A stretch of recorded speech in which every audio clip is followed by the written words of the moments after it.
జిల్లాలో ఏ సమస్య వచ్చినా ఏమొచ్చినా అంటే పోరాటంతోనే సాధించుకునే పరిస్థితి ఈ నడిగడ్డలో ఉంది. ఇది విభిన్నమైనటువంటి పరిస్థితి. ఎక్కడ అంటే ప్రజలకు అనుకూలమైనది కానీ, ఒక న్యాయవాదులకు అనుకూలమైనది కానీ, ఒక ఉద్యోగస్తులకు అనుకూలమైనది కానీ స్వచ్ఛందంగా ఇక్కడ ఉన్న ప్రజాప్రతినిధులు తీసుకురావడం లేదు. మామూలు కూలిపోయితో కూడా ఇబ్బంది పెట్టే పరిస్థితి ఈ నడిగడ్డలో ఉన్నటువంటి దుర్భారమైన స్థితి. ఎందుకంటే ప్రజల కోసమే వ్యవస్థ ఉంటుంది, ప్రజల అనుకూలతనే అన్ని రకాల వ్యవస్థలు నడుస్తాయి. మరి ఇక్కడ ఉన్నటువంటి ప్రజాప్రతినిధికి తెలియదా? ఇక్కడ ఉన్న కలెక్టర్ గారికి తెలియదా? మరి బీజేపీ క్యాంపులో 60 ఎకరాల భూమి ఉంటే ఇప్పటికీ ఎస్పీ కార్యాలయానికి కానీ కలెక్టర్ కార్యాలయానికి కానీ ఒక 40 ఎకరాలు పోయి ఉంటుంది మేబీ. సో ఇంకా 20 ఎకరాల భూమి ఉంటుంది.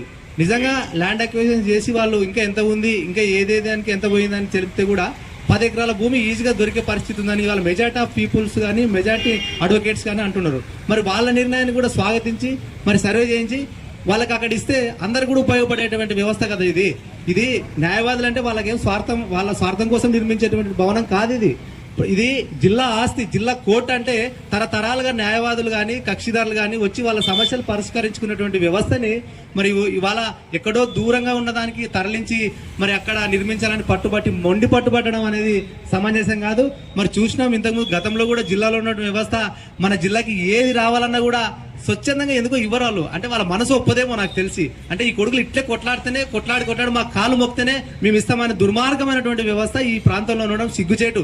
నిజంగా చెప్తున్నా అంటే ఒక విద్యా వ్యవస్థ సంబంధించిన ఒక కళాశాల రావాలన్నా కొట్లాడాల్సిందే, ఒక పాఠశాల రావాలన్నా కొట్లాడాల్సిందే, ఒక కలెక్టరేట్ రావాలన్నా కొట్లాడాల్సిందే, ఒక మెడికల్ కాలేజ్ అయితే ఎంత కొట్లాడితే అంత. తర్వాత చివరికి వచ్చి అన్ని రకాల ఉప్పేస్తారు, అన్న ఉడికింది మేమే చేస్తామని నువ్వు చెప్పుకునేటువంటి దౌర్భాగ్యమైన పరిస్థితి ఈ ప్రాంతంలో ఉండడం సిగ్గుచేటుగా భావిస్తున్నాం. మరి నిజంగా చెప్తున్నాం, న్యాయవాదుల యొక్క డిమాండ్ న్యాయపరంగా చాలా వాళ్ళు కూడా కక్షిదారులకు అనుకూలంగానే ఇవాళ వాళ్ళు అంటే మళ్ళీ ఇంకొకటి ఇప్పుడు ఒక అన్న చెప్పినట్టు అడ్వకేట్ గారు చెప్పినట్టు ఆడ పాలిటెక్నిక్ కాలేజ్ గోన్పాడు కాడ నిర్మిస్తే మరి ఆ పిల్లలు బస్సు ఆగుతలేదని పిల్లలు రోడ్డు మీద ధర్నా వచ్చేసారు. మరి తెలియదా మీకు? ఇవాళ అడ్వకేట్లకు నువ్వు బస్సులు పెడతావు, మరి అంటే ప్రజలు కూడా బస్సు పెట్టు. ఎవరైతే కక్షిదారు ఉంటారో వాళ్ళకందరూ కూడా బస్సులు అయిపోయింది, మరి ఇంటికాడ పోయి తీసుకొని వస్తారు. అంటే ఇవన్నీ కళ్ళబల్లి మాటలు చెప్పి అంటే అంటే మీకు ఎట్లా ఇష్టం వస్తే అట్లా మలుచుకునికే మీరు చూడడం సమంజసం కాదు.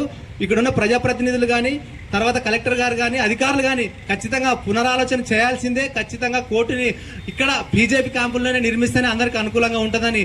ఎందుకంటే జిల్లా ప్రజలందరూ కూడా ఎక్కడైతే కోరుకుంటారో అక్కడ నిర్మిస్తేనే సమంజసం ఉంటుంది. కాబట్టి తక్షణమే ఇక్కడ ఉన్న అధికారులు దాన్ని నిర్ణయం తీసుకొని మరి అంటే ఇవాళ నిజంగా చాలా బాధాకరం. ఎందుకంటే విధులు బహిష్కరించి కూడా ఇవాళ న్యాయవాదులందరూ కూడా ఈ జిల్లాకి ఒక సముచిత స్థానం ఉండాలా, ఈ నడిబొడ్డులనే ఉండాలా. కోర్టు ఉంటే అన్ని రకాలుగా సౌకర్యాలు వస్తాయి. పేదవాడు వచ్చినా ఏదో పని చేసుకొని ఇప్పుడు కోర్టుకు వచ్చినా హాస్పిటల్కి వచ్చినా ఏదైనా చిన్న సమయంలో ఎక్కడన్నా భోజనం చేసుకున్నారన్నా కూడా ఏదైనా అనుకూలంగా ఉంటుందనే ఇవాళ అందరూ కూడా పోరాటం చేస్తున్నారు. కాబట్టి మరి ఇవాళ స్వచ్ఛందంగా 10 రోజుల నుంచి వాళ్ళ పరిస్థితి పట్టించుకునుకుంటే ఇక్కడున్న ప్రజాప్రతినిధులు దేనికి, ఇక్కడున్న అధికారులు దేనికి?